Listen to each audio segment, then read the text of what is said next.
Hi guys, welcome to Natura's Day-to-Day Talk series. I'm Richard Sutton, author of The Stress Code. Over the next couple of weeks, Natura Rescue is going to be bringing you different ideas and concepts in order to help you navigate this very difficult time, this very difficult space. They're going to be bringing to you speakers in the areas of health and well-being and relationships and work.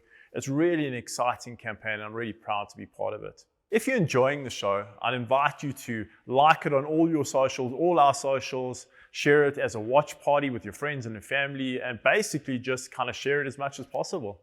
So we're living through one of the most challenging times in human history. There's so much uncertainty, there's so much fear, there's so much that is unknown. It's unprecedented. A couple of days ago, I read a report by the World Health Organization that said that this type of event is a once-in-a-century event.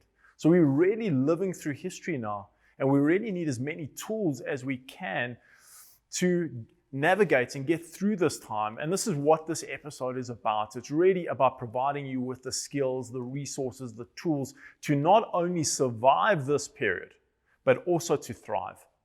If I were to ask you what you did for your stress before March, and you replied or responded, exercise, good diet, nutritional supplements, I would have said, that's amazing, it's perfect, you've resolved the conundrum. But today, it's a very different situation. It's a very different set. The stresses are so profound, so overwhelming, and so protracted that we don't just need a lifestyle adaptation, we need a business plan in order to overcome and master our stress. And that's what I'm going to share with you right now. So the first step is really about mindset. It actually starts in the mind. There was a remarkable study that was published a few years ago, and it involved 30,000 people over 8 years. Why I say that the study was remarkable is the fact that it looked at mindset, stress, and the relationship to health. So over this extended period of time with so many people, they looked at people who had a negative mindset, who were exposed to stress, compared them to individuals who had a positive mindset, who were exposed to the exact same stresses, and looked at what happened to their health at the end of this 8-year period. And what they found was those individuals who had this positive disposition, believed that anything is possible and stress is just an opportunity for growth. Those individuals had a nominal risk of health issues in response to the stress. What I'm saying is that stress did not affect their health. It actually only affected their health to the extent of 3.5%. But those individuals who had the same stresses of the same period of time, those individuals who had a negative mindset had a 43% higher risk of developing a health issue. And this is the power of the mind. So the first place to start is here.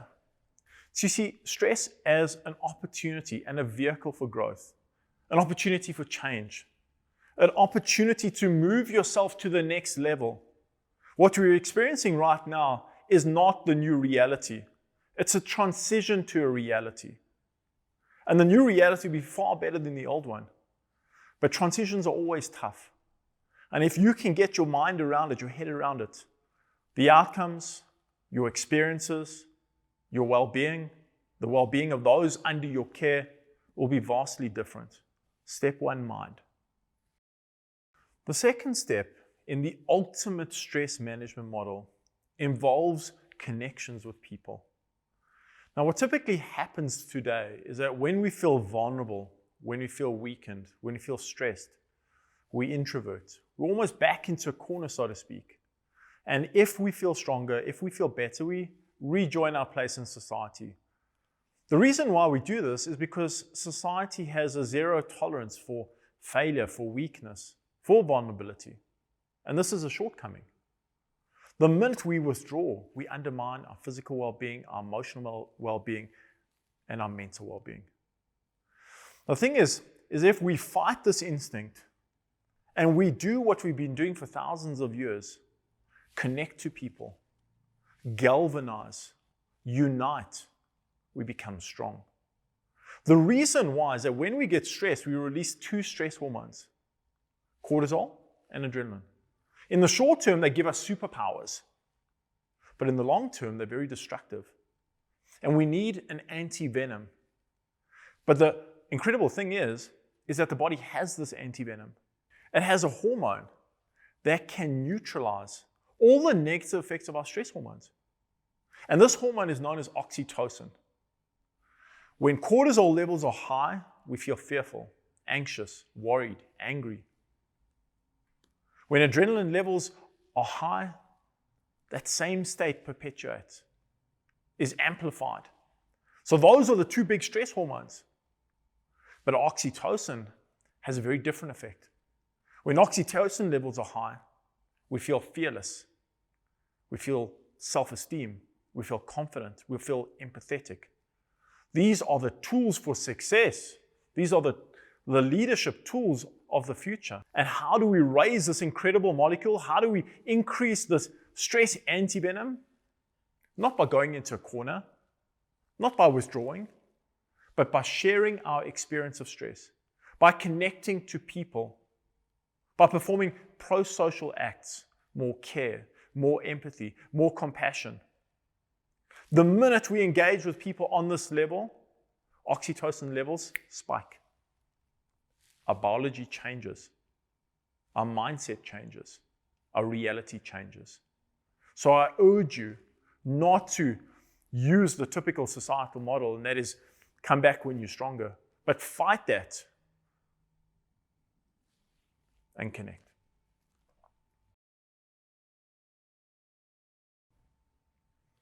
Step 3 is about the stress off button. The interesting thing about how our physiology and biology works is that when we get stressed, we release these stress hormones. I've mentioned before, cortisol and adrenaline. And as these hormones rise and our blood becomes saturated, a region of the brain known as the hippocampus will detect these increases and say, guys, turn it off, shut it down, it's enough. And this way we remain regulated. So stress can be used as a vehicle to adapt and thrive and change, but not becoming destructive at the same time. But the more stressed we are, and the more intense we're stressed, the more corrupted this feedback loop becomes. So eventually what happens over the weeks and the months is that you cannot shut down stress. So these hormones just keep rising and rising and rising. You get stressed on a Monday, by Friday you're still revved. So what do we do about it? Now the body's ingenious. It's got a fail-safe. It's got a system that, if activated, can turn off stress instantaneously. Within 30 seconds, your heart rate will come down, your blood pressure will come down, organ motility, the movement, rhythms and patterns of your organs will stabilize, overall health will be achieved.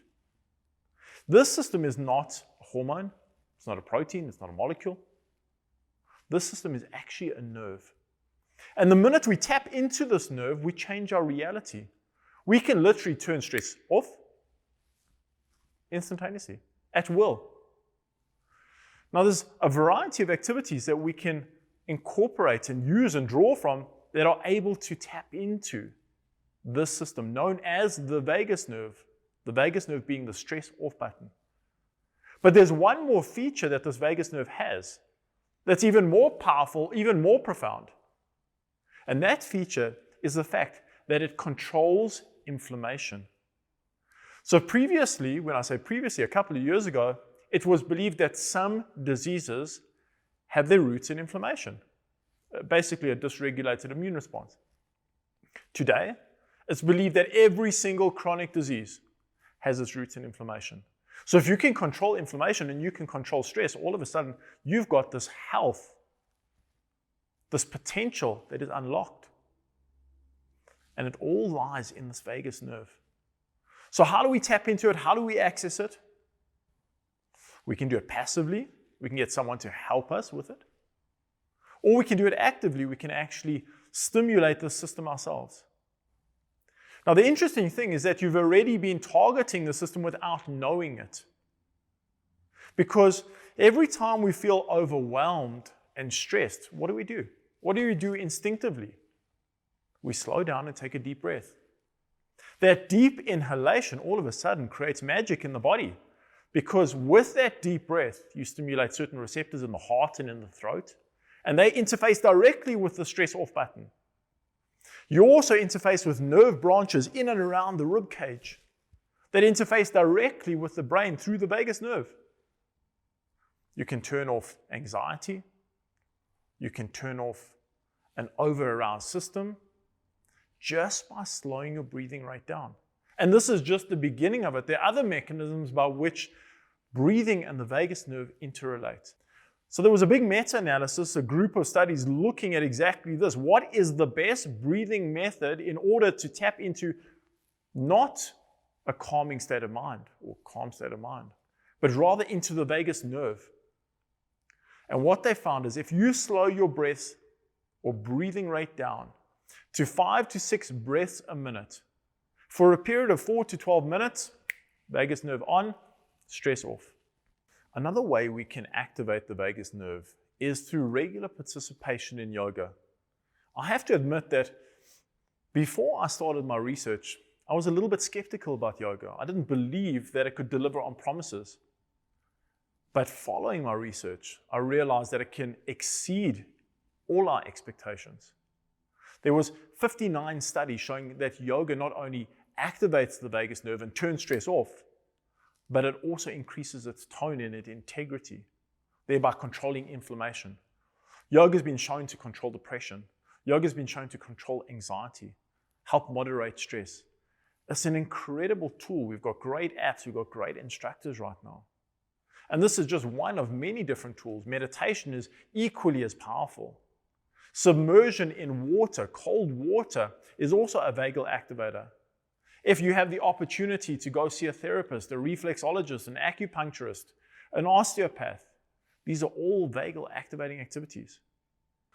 So step number 3 is really about tapping into this off button, accessing it whenever you need to, however you need to, with the methodology and the modality that resonates with you. The key here is not about doing one lengthy yoga session once a week. It's about doing something daily. And when I say doing something daily, it doesn't have to be long. 12 minutes or slightly more is all it takes to create biological integrity and stability in these difficult and challenging times. So what's required of you is to resonate with the activity and just to have the motivation and the discipline to promote health and well-being. Now we're at the 4th action step. The 4th action step really kind of looks at the big picture. The big picture is that when you're stressed and you're in crisis, you go, you're in a hypervigilant state. The stress hormone levels are flooding through your veins, helping you overcome the here and the now.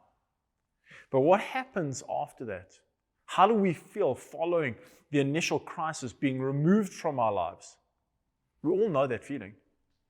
We feel weak. We often get sick. We often get injured.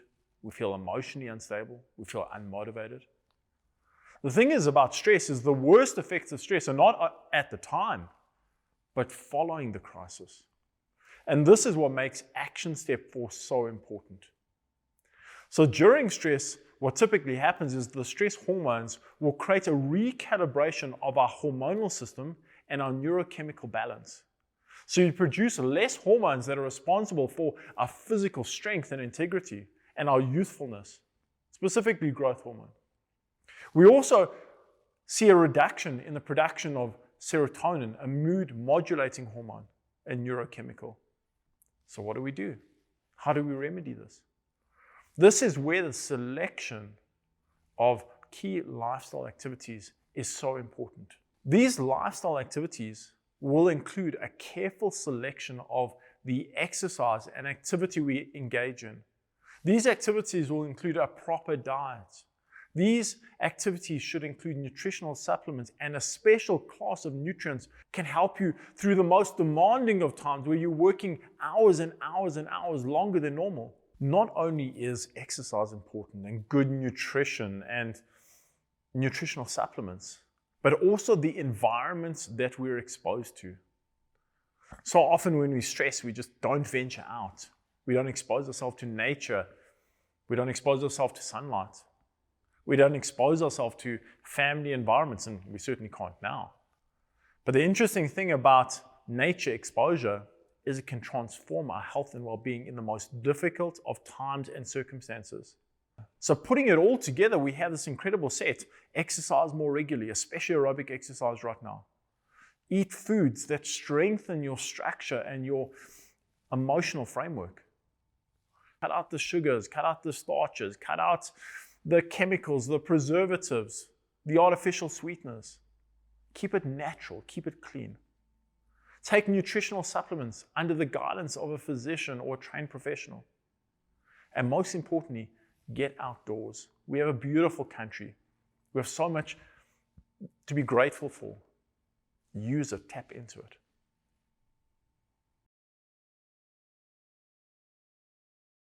So I just want to take an opportunity to put everything together now. So we're in the throes of one of the most challenging and difficult times in human history. We can't just survive on our traditional stress management protocols. Good diet alone is not enough. Exercise alone is not enough. We have to put together a plan of action, almost a business plan. Now that plan involves a shift in mindset, realizing that stress actually gives us superpowers if we know how to channel it. It'll help us thrive, it'll help us overcome the challenges that we're confronted with, help us adapt more easily. We can use stress as a vehicle if our mind is right. We also have to realize the importance of relationships and connection, because when we connect to others, we release hormones that are responsible for protecting us emotionally and physically. It's also important in this time to know where the stress off button is. The biggest danger with stress is not stress itself. It's chronic stress, it's prolonged stress that is so destructive. So mastering the stress off button will give you the opportunity to control it, use it as an advantage, and shut it down when you don't need it. The last step is to build yourself up physically, emotionally, and mentally by choosing and carefully selecting activities that elevate our growth hormone, our serotonin, our dopamine, and our brain-derived neurotrophic factor. And this is all about those positive lifestyle practices and habits. And this is how you bring this all together. But there's one additional factor that's important. You need the motivation in order to integrate these powerful tools. What is your reason? What is your purpose for being healthier, for being stronger? You identify that, this is easy. And that's what I want to leave you with, is find your purpose, find your motivation, and you'll create an incredible reality.